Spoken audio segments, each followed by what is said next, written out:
So if you haven't already heard, ChatGPT was released recently. This is an extremely powerful AI tool that is capable of some pretty amazing things. Today I wanted to test it out by feeding it some of the top questions that you guys asked in a recent community post that I made. Let's see what sort of advice and information it replies with, and if I agree with the advice given.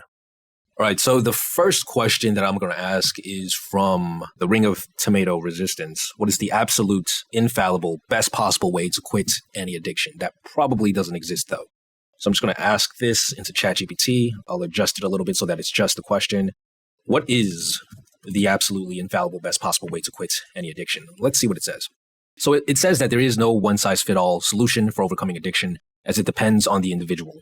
But it did lay out some general strategies. First one is to seek support. Second one is to find alternative coping mechanisms. That's an important one. Third is to gradually taper off the substance. And then fourth is to seek medical treatment. I think this is actually some pretty good advice, but this is very general. I'd like to find out a more specific piece of advice. So I'll ask it, can you give me more specific advice on how to execute point number 2, which is finding alternative coping mechanisms? So here's some specific strategies. You can identify the trigger, you can practice mindfulness, develop healthy ways to cope with negative emotions, which is the one that we want to focus on right here. This includes activities like exercise, journaling, talking to friends and families, participating in stress-reducing activities. The fourth advice is to find enjoyable activities. 5 is to seek support from friends and family. So we could say something like, I don't have a strong support group from friends or family.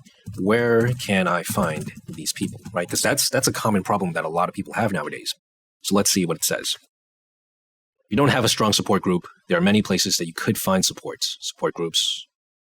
Alcoholics Anonymous. Okay, so there's a couple of different anonymous groups that you could go to find a support group. You could find therapy or counsel, rehab, online communities. That's the one that I want to focus on, actually, online communities. Can you give me some examples of online communities that I can go to for support? There are many online communities and forums available. Reddit, forums on websites of addiction-related organizations, online support groups such as Sober Nation, which is a forum for people in recovery, and social media groups, closed social media groups. Okay. Can you give me another example of a Reddit group? Here's another subreddit. Okay, they got r/stop drinking. Oh, that's just one. Okay. Can you give me more examples of subreddits? I'd like 5. 5 additional subreddits. r/recovery, r/sober, r/quit porn, r/AI anon, alcohol addiction, r/gambling recovery. Okay, so as you can see, like this ChatGPT, it's crazy. It's like Google, but on steroids, because like, sure, you could find these things on Google, but you have to dig for it. Like if you ask this question to Google, it'll spit out a bunch of random stuff. You would have to dig through pages of information to like get to this information right here, which is something that you could actually apply, right? You could actually go on these subreddits, join, make a post, and you could start developing a healthy way to cope with the stress, right? Which is right here, finding alternative coping mechanisms. So like ChatGPT, it's crazy. It's like the ultimate tool, especially when it comes to like self-improvement. It's almost like a friend that you can ask any question to, and it'll give you like a decent answer. So let's try something else. Okay, this one. How to be permanently present with no stress, anxiety, or fear. That's an interesting question. How to permanently be in the present moment with no stress, anxiety, or fear. All right, so let's ask it and let's see what it says. So being present in the moment can be a challenging practice, especially when you're dealing with stress, anxiety, or fear. However, here are a few strategies that may help you cultivate a more present-focused mindset. So number 1 is to practice mindfulness, which is kind of obvious. Number 2, take breaks. 3, engage in activities that bring joy. And 4, seek support. So the 2 pieces of advice that I really think are good are number 1 and number 3. So number 1 is something that I've spoken about a lot on the channel. If you practice mindfulness, if you do something like meditate, you'll increase your ability to be present with whatever's in front of you. And when you are present, you're not going to feel negative emotions as much. So can you give me a detailed guide on step number 1? Let's see how it can teach us to practice mindfulness. So I've noticed that sometimes it does take a while for it to respond, and I suspect that it's because there's just so many people using it at the same time. It has millions and millions of users by now. So here's what it says. Here's some steps that you can follow to practice mindfulness. Number 1 is to find a quiet place that you can sit down or lie down. 2, close your eyes. Take a deep breath. 3, bring attention to your body. 4, notice any thoughts or emotions that arise. 5, bring your attention back to your breath. And 6, do this for 5 to 10 minutes. So basically, this is a mindfulness meditation, and it basically laid out exactly how you do it. Now let's ask it something a little bit different, which is like, I've been trying to do this form of meditation for a while now, but I can't seem to sit still. It's very hard to build this habit. What should I do? Right? Because this is a common problem that a lot of people who try to build a habit of meditation come across. They feel like it's too boring, or, the experience of meditating isn't enjoyable enough, and they kind of skip it. So let's see what advice it gives you. So it says it's completely normal to find it challenging to sit still, be present when you're first starting off with mindfulness or meditation. Here are a few tips. Number 1 is to start small, which is, I agree. Instead of trying to do 5 or 10 minutes, you do like 1 or 2. Number 2 is to find a comfortable position. Yeah, that's also very important, because if you're in a bad position, your body aches, they're going to distract you. Number 3 is to use a guided meditation. That's also very helpful. And number 4 is to be kind to yourself. That's actually, very, very important. Like, instead of trying to be so hard on yourself, instead of trying to do it perfectly, trying to get those 10 minutes, like, hey, if you got 1 or 2, that's still much better than not doing any mindfulness practice at all. So that overall, that's still pretty good advice. Is there a way to be permanently present? So it gave us advice on how to be present sometimes, but I am curious if I could get it to answer the specific question, which is to be permanently present. And it says it's not possible to be permanently present in the moment, as the mind naturally wanders and we have thoughts and emotions that arise. However, mindfulness and other present-focused practices can help you cultivate a greater sense of presence and awareness in your daily life. So yeah, that's basically what we know. The only people that can be permanently present are maybe like monks who practice mindfulness their entire life and are able to be present for like hours and hours at a time. But permanently, I agree with it. It's not really possible for normal people. And again, it gives us, very similar advice that I gave before. So overall, the advice is pretty good. It's still a very useful tool, and you can ask it about specific points, and it'll give you like a, step-by-steps on exactly what to do. So let's ask it something else. How to be consistent for a really long time. While it's loading its answer, I just wanted to say, like, the reason I'm making this video is because I honestly, genuinely believe that AI, it's reached a point where it's going to start creating massive changes in society, because it's like a significantly better version of Google, because it'll do the work for you. Instead of you having to dig through the information and compile information, summarize things, it will do it for you. It saves you like 5 to 10x the amount of time. And this is just one simple application that I'm showing you. It can do a lot more complicated stuff. Like, I'm probably make another video on this subject later, but I think it's going to really revolutionize certain industries, especially online, things like copywriting or coding. I think it's going to have a huge impact. So it says here, consistency is an important factor in achieving goals and making progress in various areas of life. So here are some tips for maintaining consistency for a long period of time. Number 1 is to set clear and specific goals. Number 2 is to create a plan and schedule. Number 3 is to make it a habit. 4 is to find accountability. 5, celebrate your progress. 6, stay flexible. And number 7 is to not be too hard on yourself. This is like pretty standard advice for consistency, but like, let's see if it could give us more advice on one of the steps that we struggle with, which is, I think, number 3. 3 is something that we talk about a lot on the channel. I have a hard time creating habits. Can you give me a detailed step on how to do step number 3? Sure. Here's a detailed step-by-step process for creating habits. Number 1, identify the behavior that you want to turn into a habit. Number 2 is to choose the trigger. Yeah, that's true. You have to find the cue, the trigger. That's something that we talk about a lot on the channel. Number 3 is to start small and gradually increase the frequency and duration of the behavior. That's also strategy. We have the low bar. Basically, you go to the gym, you work out for like 5 minutes, and that is enough to be considered a success, because the very fact that you're going to the gym is actually more important than how long you're at the gym. So that's good advice. Number 4 is to make it easy to do the behavior. So that's really good advice. Instead of going to a gym that's like an hour away, if you sign up for a gym that's 5 minutes away, you're far more likely to go. Number 5 is to track your progress. Extremely important, because there's a sense of reward that comes from seeing yourself progress. Like when you're at the gym and you see yourself losing weight, or you see yourself being able to push more, that makes you feel good. And that good feeling reinforces the behavior. Number 6, celebrate the progress. So yeah, that's extremely important. That's the reward part of the habit loop. You have to have a reward, or else your brain will not have an incentive to actually remember it as a habit. And number 7 is to be patient and persistent. So yeah, that's good advice. So overall, this is some really good stuff. Actually, let me ask it this question, because after running the Habit Builder Challenge like 7 times, the single thing that people struggle the most with was finding like a good reward. Can you give me some examples of good number 6s? So what are some good rewards, basically? How can you celebrate your progress? Okay, so it says, sure, here are some examples, good trigger or reminder habits. Oh, so it's actually, no, so it actually interpreted my question wrong. So let me ask it in a different way. Can you give me some good examples of how to celebrate your progress? Because here it actually thought I was asking for number 2 for some reason. I mean, these are pretty good. These are some pretty good examples of a good trigger, like a note, an alarm, an app, associating the event with something. For example, like when the sun comes up, you do A, B, or C, right? That's a common thing. Or like when you wake up, you immediately do this or that. That's basically number 5. And that's like a really good strategy when it comes to not forgetting your habit. But let's ask it this one. Can you give me some good examples of how to celebrate your progress, right? That's how, like what are good rewards that you can give yourself? Because this was the original question that we were trying to ask it. Okay, so it says here are a few examples for celebrating your progress after you completed a desired behavior. So number 1 is to treat yourself, like favorite food. That's a common one.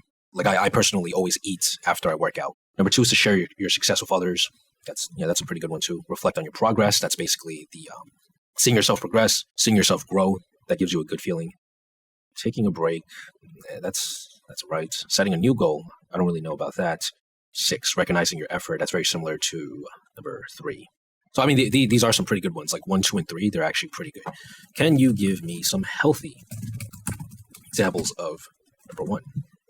Because we don't want to be giving ourselves like chocolate or something after working out. That kind of defeats the purpose. So let's see what ChatGPT comes up with for some healthy alternatives for treating yourself. Okay, so it says here are a few healthy examples. Oh, you can take a warm bath or shower. That is nice. That's a pretty good one. Go for a massage. That's actually one that I used to do after working out. Take a day off, going for a hike in nature. I guess that's good if you enjoy it. Reading a book or watching a movie, buying yourself a small gift, cooking, food. And you give me 10 more examples. Some of these are good, but I want to see if it can come up with some really unique rewards that we don't really think about. Because again, this is something that a lot of people struggle with when building their habits. They're not really sure what to do right after the habit. So let's see what ChatGPT comes up with. Take yoga or meditation. Not really sure if that's a reward. Going to the spa. That does sound fun. Going for a vacation. Going to a concert. Learning a new skill. Going on a recreational activity. Attending a sporting event. Going to a comedy club. Okay, so these are good rewards, but the problem with these rewards is they're not things you could do like every single time you finish a habit. Like every single time you finish meditating, you can't go to the theme park because then you would have to go like every day or multiple times a week. Some of these are good for, like a warm bath. That's fine. A massage. That's decent. Reading a book or watching a movie. That's pretty good. Cooking for yourself food. That's also very good. So it gives some good advice, and some of the other stuff is not that great in my opinion. But overall, like if you just use this tool and you ask it for specific things, and you try to hone in on specific steps and you ask it to elaborate, like you could come up with some pretty good ideas. And that's like what I've been using ChatGPT for a lot recently. It's like idea generation. Helps you do your research. Okay, so let's ask it something else. How do I change my shy mindset? That's a good one. Okay, so it can be challenging to change your mindset, especially if you have been shy for a long time. However, there are several steps that you can take. Number 1 is to identify the root cause of your shyness. That's true. Sometimes there's like a traumatic event from your past. Maybe you did something and then people made fun of you, and ever since then, you were afraid to do that thing again because you believe that might happen again. So you're kind of like, you want to avoid that situation from happening again. So you don't say anything. So you avoid it altogether. Number 2 is to practice self-care. Number 3, challenge negative thoughts. 4, practice social skills. 5, start small. 6. Okay, so there's a couple of these that I wanted to elaborate on. So number 1, can you give me a detailed guide on how to do step number 1? Identifying the root cause of your shyness. So let's see what it says. And this is actually pretty good advice overall. Like this, if somebody was to ask this question, this is basically the strategy that I would lay out. Okay, so here is a more detailed guide on identifying the root cause of your shyness. So it says, you got to reflect on the past experiences of your life. Consider your current beliefs about yourself. That's really good. Like if you sit down and you write down what you're thinking throughout the day, like some of the thoughts that pop up, that gives you some really good insights. Look at your social skills. Think about your self-esteem. Reflect on your current life situation. So, I mean, overall, this is actually some pretty good advice. Like these 3 especially, well, these 2 especially, this is like some really good stuff. I'm curious what it will say for challenging negative thoughts. Can you give me some advice on challenging negative thoughts about myself? So can you give me some advice on challenging negative thoughts about myself? And it says, sure, here's some tips. Number 1 is identify the negative thought. Number 2, evaluate the evidence. Oh man, that's exactly what I've been saying, right? Consider alternative explanations. 4, practice self-compassion. So yeah, this is like, these 2 are basically what I always tell people when they have a negative thought about themselves. You got to look at the evidence, whether or not this is actually true. For example, if you're lazy, are you somebody who does lazy stuff? Like if you believe you're lazy and you go to the gym, you could look for like an alternative explanation and say, well, if I go to the gym, like by definition, I'm not lazy, because lazy people don't work out. They don't put in an effort to do hard things. And going to the gym quite literally is doing something that's hard because you're pushing more weight, right? So, I mean, this is exactly how I would approach it, like how to challenge a negative thought about yourself. I would tell you to look at your life, get evidence that proves that you are not this type of person, and then consider this evidence, remind yourself by repeating a positive mantra like, hey, I'm a hardworking person. Like if you're going to the gym, you got to remind yourself like, hey, I'm a hardworking person, because only hardworking people go to the gym. So, I mean, this is some really good advice, really, really good advice. So overall, like we could go on and we could cover a lot more of these. But the point I wanted to make is like, hey, here's this new tool. Here's a new tool that I highly suggest that you check out. And you should go to this tool whenever you have any questions about things instead of going to Google, because the answers that it gives you are a lot more specific and you can tailor it. You can ask it specific questions. You can even ask it something like, can you give me a study that proves number 5 works? So if it gives you this piece of advice and you're not sure if this is legit, so you can ask it for like a study, and it'll search through its entire database, all the information that it's been fed, and it'll look for a scientific study that proves that number 5 works. So here's what it says. So there's been a number of studies that have examined the effectiveness of positive affirmations. Okay, in a study published in the Journal of Clinical Psychology, right, they examined the effects of positive affirmations on college students' stress levels. Students were randomly assigned. The experimental group was asked to write and repeat a positive affirmation for 10 minutes a day. The results show that the students in the experimental group has significantly lower levels of stress and higher levels of well-being compared to the control group. So if you ask it all this information, right, and you're not sure, or you want more proof, like you want to prove to yourself, like, hey, this is actually some good advice, you can ask it for a study, and it'll give you the exact study. Can you link me to this study? You can even ask it for this, and it'll find it for you. I mean, this just saves you so much time, because when I write videos, when I'm doing research, it actually takes a while to find the studies. Sometimes you have to go to Google, you have to dig through a couple of pages, you have to dig through like 5, 6 different studies to find one that actually is answering or is related to the topic the point that you're trying to get across. And it takes like 30 minutes sometimes to find the list of studies that I want. And just like this, I mean, what did this take? It took like 2 minutes to do all of this. So it can't get me the link, but it can get me the citation, and I can basically just copy paste this into Google, and I would have the exact link, and then I would be able to post that link into my description box. So overall, I hope this video was very helpful. AI is honestly, it's going to change everything. I know a lot of people don't think that it's going to change things that soon, but the speed of which this technology is growing, it's far faster than any technology growth ever experienced. The amount of time that it took for ChatGPT to get 1 million subscribers was only like 5 or 6 days. Compare that to something like Spotify or Netflix. It took them months and months, like half a year plus. So this is the fastest growing adoption of technology that's ever been witnessed ever in human history. I mean, wow, this is something you definitely should look into. Definitely play around with it. I'm definitely going to make more videos on what's possible with this technology. It's crazy how powerful this AI is. I really do think it's going to change the world in ways we've never thought of before. If you'd like to learn more about machine learning and AI, I suggest you check out Brilliant, who are the sponsors of today's video. Brilliant is a site and app where you can learn math, computer science, and other interesting subjects in STEM. What's great about them is that they do not teach by merely stating facts or formulas and making you memorize things. Instead, they employ an interactive teaching style that makes learning fun. You are given intriguing questions that test your knowledge and fill in your gaps and misconceptions. When you come across a gap in your knowledge, they provide you with the correct answer as well as an explanation as to why. My favorite course right now is Introduction to Neural Networks. I now believe that if you want to have a successful career or business, you will have to understand how AI works, and this introductory course is great for that. It goes over how machines are capable of detecting patterns in huge amounts of data. If you want to ensure that you stay on top of these world-changing trends, I suggest you go to brilliant.org/improvement pill to sign up for free. The first 200 people who click on the link in the description box below will get 20% off their yearly plan. So act fast. Besides that, guys, stay tuned.